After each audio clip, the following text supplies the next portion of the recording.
Olá, gente, tudo bem? A vacina é um dos principais instrumentos de combate às doenças infecciosas e graças a essa descoberta científica, o mundo pôde se ver livre de uma doença, que foi a varíola, e de outras doenças que foram controladas, como é o caso da poliomielite. Não há casos da paralisia infantil registrados aqui no Brasil desde 1989, ou seja, há 33 anos, o que é uma ótima notícia. Mas o Brasil sempre esteve entre os países com maior cobertura vacinal do mundo, só que de 2015 para cá houve uma queda no índice de imunização das crianças, das crianças brasileiras, entre eles os índices de vacinação contra a poliomielite, a tão temida, pelo menos era até então temida, paralisia infantil. Para entender os motivos dessa hesitação vacinal, saber se a poliomielite é realmente grave, se há risco de retorno dessa doença, como a gente teve recentemente, há alguns anos, a volta do sarampo. Eu hoje recebo aqui no estúdio a pediatra infectologista, a doutora Luísa Helena Faleiros Arlan, presidente da Câmara Técnica de Certificação de Erradicação da Poliomielite no Brasil, junto à OPAS, a Organização Pan-Americana de Saúde. Esse podcast é uma realização do Estadão Blue Studio com o patrocínio da Sanofi. Seja muito bem-vindo. E seja muito bem-vinda, doutora. Obrigada por ter aceitado o nosso convite e estar aqui nesse podcast para conversar comigo hoje. Para começar, eu queria te fazer uma pergunta bem básica. A poliomielite, ela realmente é uma doença muito grave? Aliás, é uma ótima pergunta, porque quem não vivenciou a época da polio não tem noção da gravidade da doença. Hoje você pode encontrar vizinhos ou alguém no seu bairro puxando uma perna, usando uma muleta, usando uma bengala, mas a polio é uma doença muito grave e as pessoas não têm noção e muitos acham até que ela já foi erradicada, não existe mais polio no mundo. E ela realmente é uma doença que pode paralisar crianças e até adultos, Nesse século nós já tivemos surtos pequenos, não imensos, mas surtos em adultos, com casos em adultos. E as crianças podem adquirir o vírus e essas crianças podem ficar paralisadas. E se esse vírus ele acometer músculos respiratórios, pode comprometer a vida da criança ou do indivíduo acometido e ele para de respirar. Até hoje, nós temos notícia de pessoas que estão vivas ainda usando respiradores em decorrência de uma polio anterior. Então, realmente é uma doença muito grave. Ninguém quer ter filho paralisado, usando muleta, numa cadeira de rodas. Ninguém quer isso. Então, precisa vacinar. E, aliás, para isso nós temos vacinas. Então, as pessoas têm que tomar conhecimento dessa gravidade e procurar a vacinação. Agora, falando da vacinação, o Brasil sempre foi um exemplo de vacinação, de adesão às campanhas. Em todo bairro tem um posto de saúde, que isso permitiu com que a gente vacinasse muitas crianças em campanhas históricas que o Brasil já teve. Só que de uns anos para cá, desde antes da pandemia, há uma queda na cobertura vacinal de diversas vacinas, entre elas a da poliomielite, que é o assunto aqui do nosso podcast. Eu vou trazer um número: em 2021, apenas 53,44% das crianças elegíveis para vacina foram vacinadas contra a polio, ou seja, quase metade das crianças que deveriam ter tomado essa vacina naquele período ideal não tomaram, não receberam essa vacina. Qual que é o risco disso, doutora? Se a polio não foi erradicada do mundo, como a senhora deixou claro, ela não existe no Brasil, mas esse vírus existe por diversos lugares desse país. Se ela não foi erradicada e a gente tem praticamente metade das crianças elegíveis sem vacina, qual que é o risco desse cenário? O risco é o vírus ser reintroduzido no país e é um vírus que circula muito rapidamente. Tanto o vírus selvagem como o vírus que é derivado de uma vacina atenuada, ele circula muito rapidamente pelo país, na comunidade. E se aquela comunidade for uma comunidade de baixo saneamento básico, por exemplo, então ele circula mais rapidamente ainda. né? Porque esses vírus são eliminados pelos intestinos e eles vão para os esgotos, eles vão para águas residuais e acometem outras pessoas. Então, a circulação é muito rápida. Esse é o risco. E nós temos hoje uma baixíssima cobertura vacinal. É claro que esse ano alguns eventos estão sendo feitos mais para aclarar a população da necessidade dessa vacinação, mas até há pouco ninguém tinha consciência do enorme risco que a gente está correndo. E hoje nós temos 2 países onde a polio é considerada endêmica, Paquistão e Afeganistão, e temos vários outros países onde o poliovírus está circulando. E agora, recentemente, aliás, um caso em fevereiro de um pólio selvagem que antes estava retido no Afeganistão e Paquistão, em fevereiro foi notificado um caso de pólio selvagem em Malawi, na África, por um vírus derivado daqueles vírus que estão circulando no Paquistão. E antes de ontem, na realidade, circulou na mídia já a notícia de uma criança que desde março já havia apresentado paralisia pelo mesmo vírus derivado do Paquistão, e essa criança foi em Moçambique, ou seja, fora dos 2 países endêmicos, considerados endêmicos, nós já temos 2 países africanos com o poliovírus selvagem. E qual o motivo? Migração do vírus. Isso pode acontecer no Brasil. Porque as pessoas andam de avião, as pessoas vão para Moçambique, elas vão para o Afeganistão, elas vão para o Paquistão, elas podem trazer esse vírus para o Brasil. E, eventualmente, uma criança não vacinada pode ser contaminada. Pode ser contaminada. Quando você vacina a população elegível para vacinação, o vírus pode entrar. Não tem como você segurar, os vírus estão circulando, né? Uma vez, um pouco antes, foi no aeroporto de Viracopos, um pouco antes de Copa do Mundo, ou Olimpíadas, uma coisa assim, foi diagnosticado, foi isolado um vírus em Viracopos. O aeroporto de Campinas, aqui em São Paulo. O aeroporto de Campinas. E por que naquela ocasião nós não tivemos uma disseminação de vírus ou acometimento de alguém? Porque a cobertura era alta e se o indivíduo está bem vacinado, ele está protegido. Não tem como você conter a entrada do vírus. Não existe um portão que você diz, não, você está contaminado e você não vai entrar, porque são coisas muito difíceis de controlar. Mas se você tiver a população elegível naquele momento vacinada, protegida, esse vírus não vai ficar circulando e acometendo outras pessoas. Foi exatamente o que aconteceu. Então, o que precisa hoje? Qual é a medida prática hoje? Vacinar aquelas crianças até os 5 anos de idade que são elegíveis, né? É um calendário do Programa Nacional de Imunizações que deve ser obedecido, e aí você protege aquela população. Aí pode até entrar um vírus, mas a população está protegida. Aquilo é uma barreira, aquilo é um escudo, né? E você não vai ter esses vírus de pólio circulando nem entre crianças de maneira alguma. Pode até circular, mas não vai proteger, não vai causar uma doença. Doutora, eu estava acessando esses números de vacinação, a gente pode fazer isso, são números públicos, né? Você pode entrar ali no DataSUS e ter acesso a esses números. Claro. Em 2013, você tinha praticamente 100% das crianças elegíveis para a vacina da polio vacinadas. E agora a gente tem esse número de 2021 que é a metade disso, né? Por que a senhora acredita que esses índices estão baixando e estão assim tão baixos? Ou seja, por que muitos pais têm deixado a vacina da polio e outras vacinas de lado, têm decidido não vacinar? Muito boa pergunta. Esse seu enfoque, o porquê que a cobertura baixou. Na realidade, Rita, não é uma pergunta muito fácil de responder com uma resposta, uma frase, porque o problema é multifatorial, né? A cobertura baixou muito com a pandemia, mas ela já vinha baixando. né? Ela já vinha baixando. Então, o que aconteceu que a cobertura vinha baixando? Uma série de problemas. Então, hoje, e o Brasil não é dos piores, hoje existe um problema que são a comunicação que pode ser errada.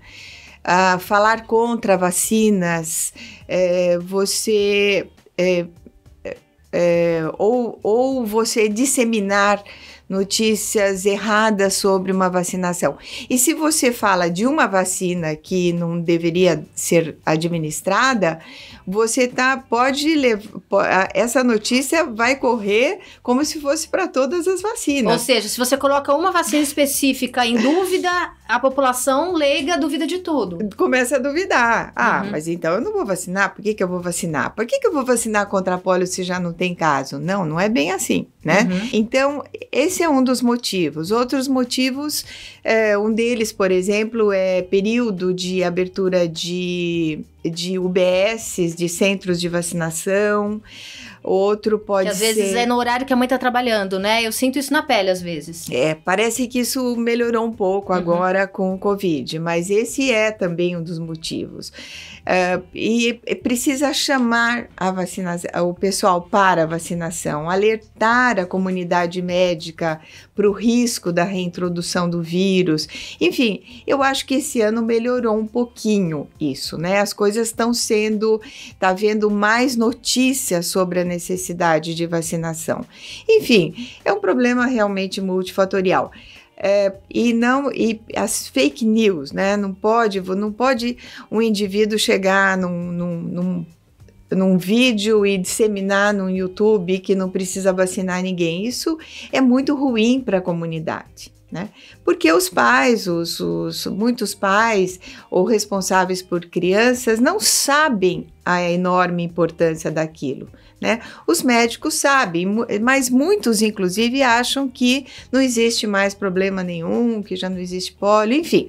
Eu acho que a comunicação e o entendimento, isso é muito importante. Por isso que a gente está aqui, né, hoje conversando sobre esse assunto, inclusive, né? Claro. Então, a gente deixa essa dica para os pais que estão, né, para os cuidadores que estão ouvindo, de buscar informação na ciência, de buscar informação em médicos, né, que estão no dia a dia, no cuidado com as crianças, estão no dia a dia do atendimento, né? E que leem pesquisas científicas e que sabem que esse é um risco real, né? Doutora, agora eu queria fazer um serviço para esses pais que estão ouvindo a gente, que é pedir para a senhora explicar, né? Qual que é o esquema vacinal contra a polio que é preconizado pelo PNI, o Programa Nacional de Imunizações do Ministério da Saúde. Ou seja, eu tô grávida, meu bebezinho é pequenininho, em quais momentos, em qual idade o meu filho precisa ser vacinado contra a paralisia infantil, a poliomielite? O Programa Nacional de Imunizações do Brasil é um dos mais completos do mundo. Só que vacina funciona se ela for aplicada. Vacina que fica na prateleira, na geladeira, ela geralmente ela não funciona. Vacina boa é a vacina do braço, né? Vacina boa é a vacina aplicada. Então, o programa, existe um calendário, quer dizer, o indivíduo não pode chegar lá e fazer a vacina a hora que ele quer. Ele tem que seguir um calendário e se por acaso ele atrasa uma vacina, o próprio pessoal do atendimento diz, não tem importância que você atrasou, vamos fazer agora para não perder a oportunidade. Mas o calendário do PNI, ele propõe a vacinação aos 2 meses, a primeira dose de uma vacina inativada, uma vacina especial para essa faixa de idade, proposta pela Organização Mundial da Saúde, aos 2 meses a primeira dose, uma segunda dose aos 4 meses e uma terceira dose aos 6 meses. Então, esse é um esquema primário básico da criança no seu primeiro ano de vida. Vamos supor, aos 2 meses não deu para ir, sei lá, inundou São Paulo, ela vai com 2 meses e 1 semana, não tem importância, ela tem que procurar o atendimento para ser vacinada. não pode deixar a oportunidade passar. Então, ela tem que tomar essas 3 doses, de preferência no 2º, 4º e 6º mês. E no 2º ano de vida, essa criança, conforme o calendário do PNI, ela recebe em forma de gotas um primeiro reforço. E depois um segundo reforço um pouco mais tarde, dependendo do momento, e isso vai ser orientado dentro do centro de vacinação. Então, o que precisa são aquelas... Isso é fundamental. As 3 primeiras doses de vacina inativada. Essa vacina é intramuscular, mas não pode ter medo da injeção, porque senão não vai fazer. O que é pior? Uma paralisia ou uma injeção? Então, ela recebe as 3 doses no primeiro ano, isso é fundamental, isso é inegociável. E depois do segundo, a partir dos 12 meses, ela já vai sendo elegível para um primeiro reforço no decorrer daquele ano, com 15, 18 meses, por aí. Agora, vamos supor, meu bebê é prematuro. Eu faço uma conta diferente ou não? Os 2 meses de vida dele, ele tem que tomar essa vacina? Isso.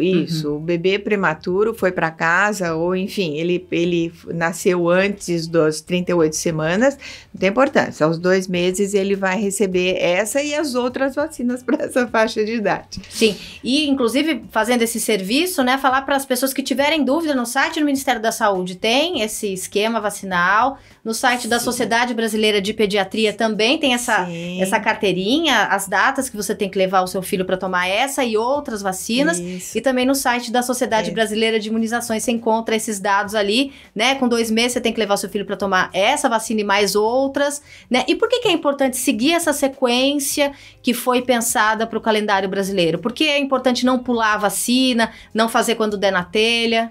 Importante é que esses calendários eles já são estudados e planejados, Se você... E por quê? Seria ideal se a gente tivesse uma vacina combinada, que você pudesse dar vários antígenos numa mesma aplicação. Como nós não temos, a única vacina combinada que nós temos o máximo de antígenos que a gente consegue dar numa vacina combinada atual é a hexavalente, uma vacina com 6 antígenos e que inclui, inclusive, a vacina inativada contra pólio. Essa seria o ideal, mas nós não temos uma vacina para todos esses antígenos. Então, o que é feito? Você elabora de uma certa forma que a criança não tenha que tomar N injeções de uma vez só e conforme a melhor resposta da criança a esses antígenos. Então, tudo isso já é previamente elaborado. Por isso é que existe um calendário que, na medida do possível, ele deve ser seguido e não perder oportunidades para se vacinar. Doutora, a gente tem esses casos de pólio, infelizmente, no mundo, como a senhora falou aqui no começo, mas como a senhora é presidente da Câmara Técnica de Certificação da Erradicação da Pólio no Brasil, junto à OPAS, a senhora está bem próxima a essas discussões sobre uma futura erradicação da pólio no mundo, Quais são as metas da OMS em relação à pólio, Quando que se acredita que a doença possa ser erradicada do mundo? Ou com esses casos recentes, isso é uma meta mais distante? Pois é. Ótima essa pergunta. Se tudo correr super bem, e a gente torce para que isso aconteça, até o final de 2023, pelo menos até o início desse ano, esperava-se que até o final de 2023 já não ocorresse mais nenhum caso de poliovírus selvagem tipo 1, que hoje é o que prevalece. Depois dessa resolução da OMS, veio esse caso na África, em Malau, e esse caso agora em Moçambique. Mas dentro do que a gente vem acompanhando, várias medidas estão sendo feitas nessas áreas, com vacinação em massa de toda aquela população, para não deixar aquele vírus circular. Portanto, talvez essa proposta de erradicação até o final de 2023, ela não fique tão comprometida. A gente espera isso. Depois do último vírus ser diagnosticado, porque na realidade, sabe quantos vírus no Paquistão e Afeganistão até agora? Só 2 ou 3 casos, né? Nós tivemos 5 ano passado, mas pensa que em 1998 eram 350 mil. Então agora você ter 2 ou 3 casos, tudo bem, tá ótimo, né? Então, a partir do instante que você diagnostica o último caso, começam a contar 3 anos para ter certeza que não existem mais casos no mundo, e aí o mundo recebe um certificado de erradicação do poliovírus selvagem tipo 1. Isso deve, se tudo correr bem, até 2027, a gente teria um certificado mundial, digamos, de erradicação de pólio selvagem. Mas como existem alguns vírus que podem mutar, os vírus derivados da vacina oral atenuada, espera-se que até 2030 não existam mais esses vírus, né? Porque a vacina oral vai sendo constantemente, os programas vão cada vez mais abandonando o uso da vacina oral. Então, até 2030, nós teríamos, digamos, um mundo livre de vírus de poliomielite. Mas, de qualquer forma, o mundo ficaria, a OMS ficaria alerta, né? Todos os países, quanto à possibilidade do aparecimento de algum outro vírus.